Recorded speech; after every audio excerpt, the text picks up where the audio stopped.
ஹாய்ங்க. இன்றைக்கி வந்துட்டு வந்துட்டு எவ்வளவு க்ராஸாக இருந்தாலும் அதை எப்படி வந்துட்டு நீட்டாக வந்துட்டு ஓரம் அடிக்கலாம், ஸ்ட்ரைட்டாக ஓரம் அடிக்கிறது எப்படின்னு சொல்லிட்டு பார்க்கலாம்.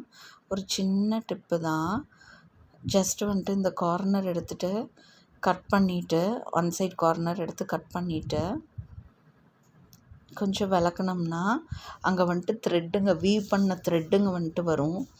அதில் வந்துட்டு ஒரு 2 த்ரெட்டை வந்துட்டு டவுன்வர்ட் டைரெக்ஷனாக வந்துட்டு நம்ம பிடிச்சி இழுக்கணும்.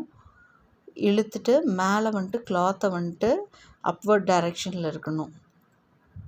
இப்படி கட் ஆயிடுச்சுன்னா ஒன்றும் ப்ராப்ளம் இல்லைங்க.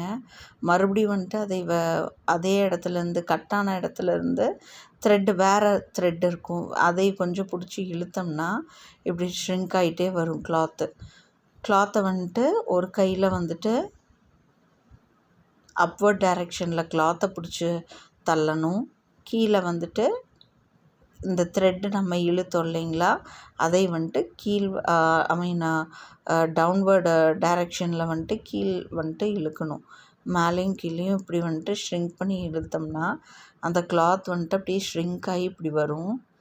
இப்போ என்ன பண்ணணுன்னா, இப்போ கட் ஆகிடுச்சு ஆக்சுவலாக அந்த த்ரெட்டு. கொஞ்சம் தூரம் போய் வரைக்கும் கட் ஆகிருக்குன்னா அப்போ என்ன பண்ணணுன்னா, அந்த இடத்த விட்டுட்டு இப்படி கீழே லே பண்ணிவிட்டு அந்த கோடு தெரியும், அதாவது அந்த நூல் வந்துட்டு நம்ம வீவ் பண்ண த்ரெட்டை தானே வெளியில் எடுத்தோம். ஸோ ஸ்ட்ரெயிட்டாக ஒரு கேப்பாக வந்துட்டு ஸ்ட்ரெயிட் லைனுக்கு வந்துட்டு வேர்ட்டிக்கலாக வந்துட்டு ஒரு லைன் தெரியும்.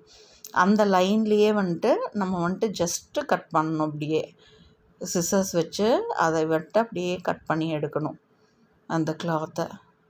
இது வந்துட்டு ஸ்ட்ரெயிட் லைனாக இருக்கும், வெர்டிக்கல் லைன் ஸ்ட்ரெயிட் லைனாக வரும். உங்களுக்கு வந்துட்டு அதில் வந்துட்டு டிசைன்ஸும் போகலாம், இல்லை டிசைன்ஸ் இல்லாத சைடும் கூட உங்களுக்கு இந்த வீவிங் த்ரெட் வந்துட்டு வரும். இப்போ எனக்கு இவ்வளோ தான் கேப் அன்ஈவனாகவும் இருக்குது.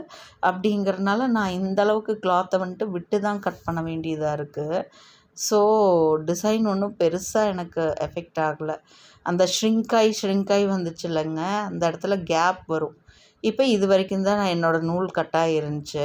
இப்போ மறுபடியும் அந்த விட்ட இடத்துலேருந்து நம்ம அந்த த்ரெட்டை வந்துட்டு டவுன்வர்ட் டைரெக்ஷனில் இழுக்கணும். கிளாத்தை வந்துட்டு அப்வர்ட் டைரெக்ஷனாக நம்ம மூவ் பண்ணி கொடுக்கணும். மூவ் பண்ணும்போது மறுபடியும் இந்த மாதிரி ஷ்ரிங்க் ஆகும் கிளாத்தில். தெரியுதுங்களா? இந்த மாதிரி நல்லா வந்துட்டு மேலே அப்வர்ட் டைரெக்ஷனில் கிளாத் ஃபுல்லாக மூவ் பண்ணி விடணும்.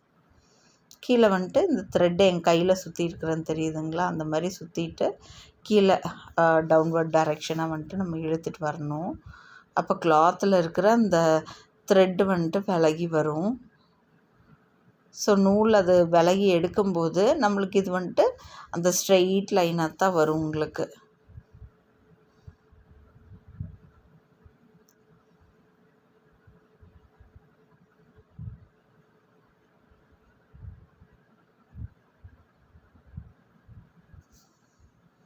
இப்போது அந்த எண்டு வரைக்கும் அந்த த்ரெட்டை வந்துட்டு இழுத்து இது பண்ணிவிட்டு சாரீ வந்துட்டு மறுபடியும் நல்லா லே பண்ணிவிட்டு நம்ம எந்த இடத்துல வந்துட்டு நல்லா விட்டோமோ, கட் பண்ணி விட்டோம் இல்லைங்களா, அங்கேருந்து தானே த்ரெட்டை இழுத்தோம். இப்போ அந்த இடத்துல இருந்து நம்ம லே பண்ணி பார்க்கும்போது உங்களுக்கு வந்துட்டு அந்த லைன் வந்துட்டு தெரியும்.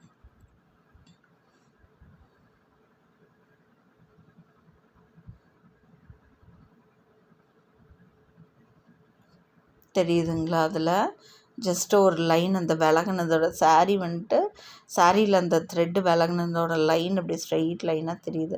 அதே லைனில் நம்ம வந்துட்டு ஜஸ்ட்டு இது சிசர்ஸ் வச்சு கட் பண்ணிட்டு போகணும். ஃபுல்லாக எண்டு வரைக்கும் நம்ம கட் பண்ணி எடுத்துட்டோம்னா நீட்டாக அது வந்துட்டு ஸ்ட்ரெயிட் கோடாக வந்துடும். இதுக்கு வந்துட்டு நீங்கள் ஸ்கேலோ அது எதுவுமே யூஸ் பண்ண வேண்டாம். ஜஸ்ட்டு த்ரெட்டை வந்துட்டு இழுத்துட்டு ஒரு சிசர் இருந்தால் போதும்.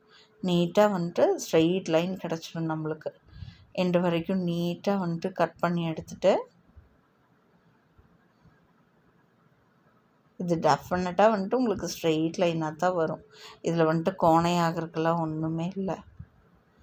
இப்போ அந்த பீஸை எடுத்து போட்டுட்டு ராங் சைடு எடுத்து ரைட் சைடு எதுன்னு பார்த்துட்டு ராங் சைடை வந்துட்டு லே பண்ணிவிட்டு சிங்கிள் ஃபோல்டு ஒன்று பண்ணி ஜஸ்ட் ஒரு ப்ரெஸ் பண்ணி விட்டுக்கணும். ப்ரெஸ் பண்ணி விட்டோம்னா தான் நம்ம வந்துட்டு கோடு அடிக்கும்போது கொஞ்சம் ஈஸியாக இருக்கும். இப்போ மறுபடியும் ஒரு ஃபோல்ட் பண்ணிக்கணும். நீட்டாக டக்கின் பண்ணி அந்த த்ரெட்டுங்கெல்லாம் வெளியில் வந்துச்சுன்னா உள்ளார டக்கின் பண்ணி இந்த மாதிரி வந்துட்டு ஓரம் அடிச்சிடணும்.